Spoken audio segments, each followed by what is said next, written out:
Hello everyone, this is Govind Singh Negi and welcome to my channel Economics with Govind sir. So student, this is the fifth part of the topic, that is government budget.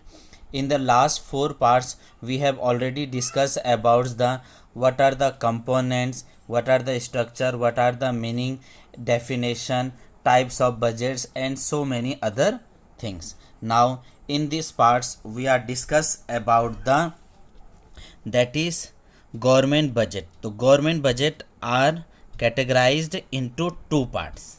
जो government budget है इसको हमने दो parts में divide कर रखा है.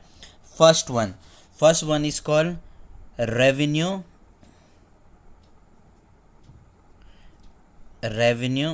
Receipt and capital receipt. Revenue receipt and capital receipt. तो जो ये हमारा गवर्नमेंट बजट वाला टॉपिक्स है इस पे हमने आपको कल बता रखा है कि जो भी हम बजट की बात करते हैं वो 1 रुपया के कॉन्सेप्ट से बोला जाता है. 1 रुपया का कॉन्सेप्ट का मतलब है दो हिसाब से हो जाएगा कि हमारे पैसा कहाँ कहाँ खर्चा हो रहा है, कहाँ कहाँ क्या हो रहा है, खर्च हो रहा है. जो खर्च हो जाएगा that is indicated with expenditure, और एक पार्ट हो जाएगा कि हमारा जो ये 1 रुपया के कॉन्सेप्ट से हैं, 1 रुपये के कॉन्सेप्ट से है पैसा कहाँ से आ रहा है सरकार के पास, वो भी तो हमें पता होना चाहिए. तो उस आने वाले को हम बोल देंगे रिसिप्ट. क्या बोलते हैं? रिसिप्ट. पैसा आना और पैसा खर्चा होना. तो हम बात कर रहे हैं रिसिप्ट की. तो दो प्रकार के रिसिप्ट हो गए. First one is called a revenue receipt and second one is called a capital receipt. Revenue receipt, revenue का मतलब सिंपल सा मीनिंग है रेवेन्यू का राजस्व, प्राप्तियां. राजस्व प्राप्ति के मतलब हमारा जो पैसा है हमें कहाँ कहाँ से प्राप्त होगा. राजस्व मतलब पैसा हो गया. और कैपिटल का मतलब हो गया पूंजीगत, कैपिटल का मतलब हो गया पूंजीगत प्राप्तियां, कि जो हमारे कहाँ कहाँ से हमारे पैसा आने की संभावनाएं वगैरह रहती हैं. तो दो मीनिंग. अब मैं टॉपिक्स को आगे बढ़ा रहा हूँ, आपसे सिंपल मीनिंग जानना चाहता हूँ, एकदम सिंपल मीनिंग. एसेट्स क्या होते हैं? दो वर्ड्स हमें देखने को मिलेगा, assets and another one is a liabilities. दो वर्ड यहाँ पर आपके टर्म्स पूरा घूमेंगे. First one is assets and second one is liability.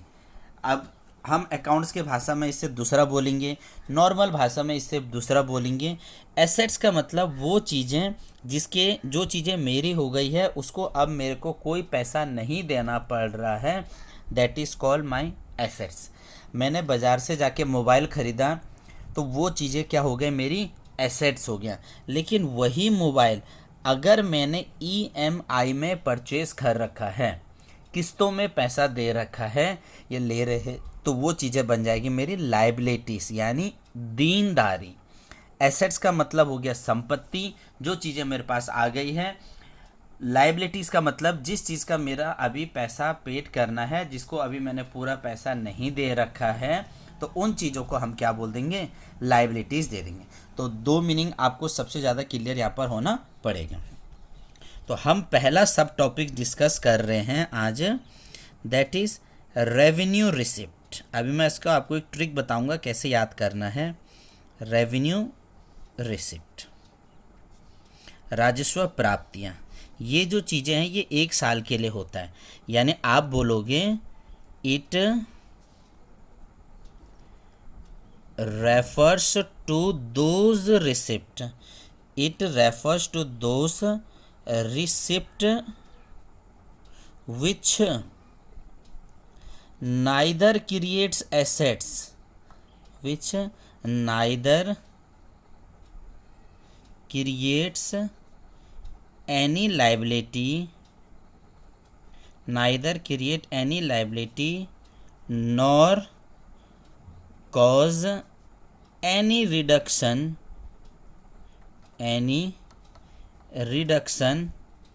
in the assets of the government, in the assets of the government।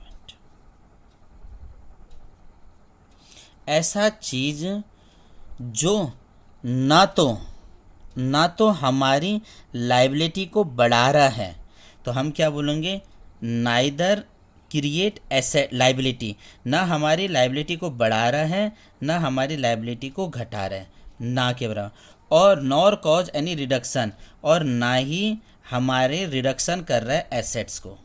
जो सरकार की एसेट्स हैं उसको भी कम नहीं कर रहा है, और जो सरकार की देनदारी है उसको भी बढ़ा नहीं रहा है, जो सरकार की लाइबिलिटी है उसको भी बढ़ा नहीं रहा है। तो आप उन चीज़ों को क्या बोल देंगे, रेवेन्यू रिसिप्ट। मतलब सरकार के पास आ गया, वेल एंड गुड, नहीं आया कोई टेंशन नहीं है, लेकिन क्या है, ये चीज़ें, ये पैसा सरकार के पास आते रहेगा, इसको आपने थोड़ा सा याद रखना है। दूसरा पॉइंट इसका बोला हुआ है, they are regular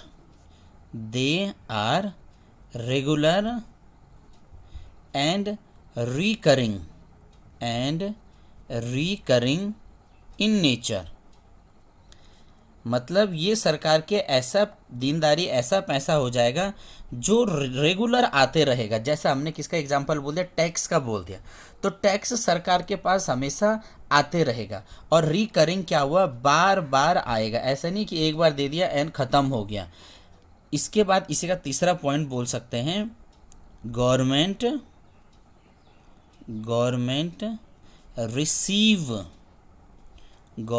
receive it's normal course of activity, normal courses of activity.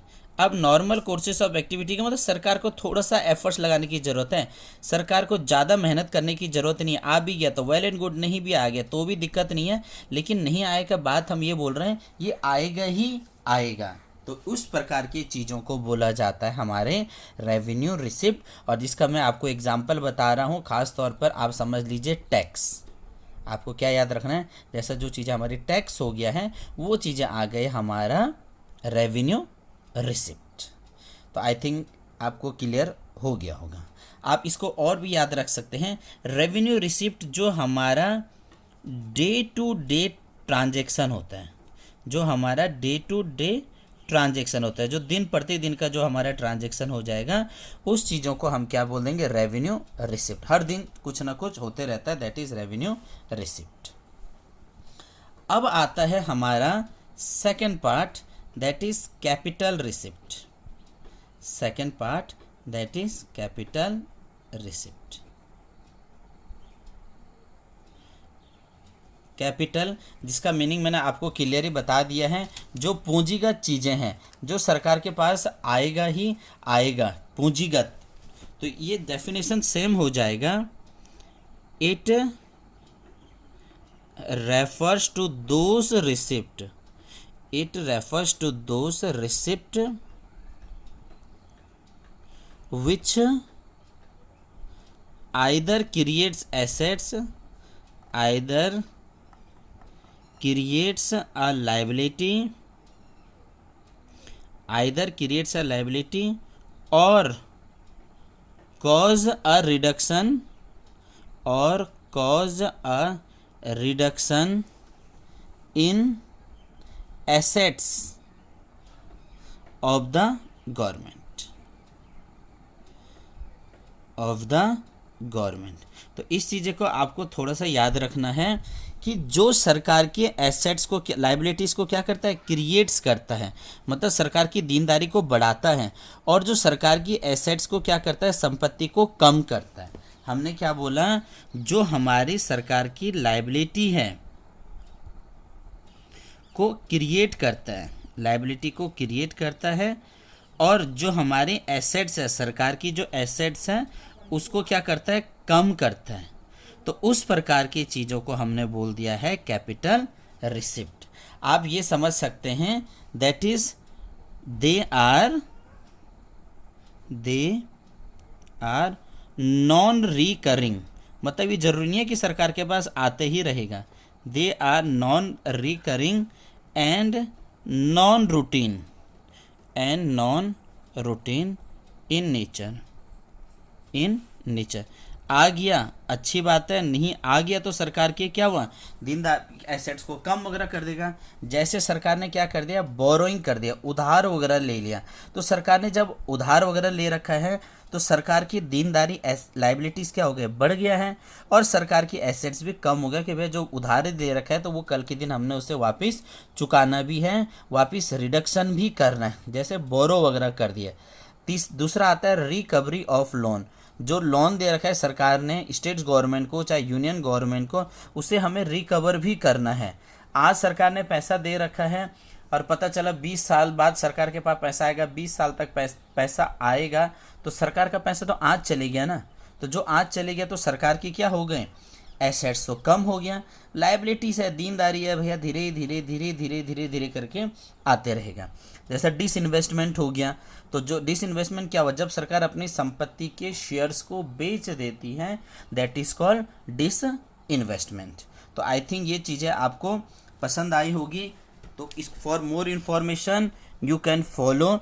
आपको इसको एक बार रिवाइज भी करना है कि हमारे एसेट्स क्या क्या हैं, हमारे लाइबिलिटीज़ क्या क्या हैं, रेवेन्यू रिसिप्ट के अंदर क्या क्या चीज़ें आएंगे।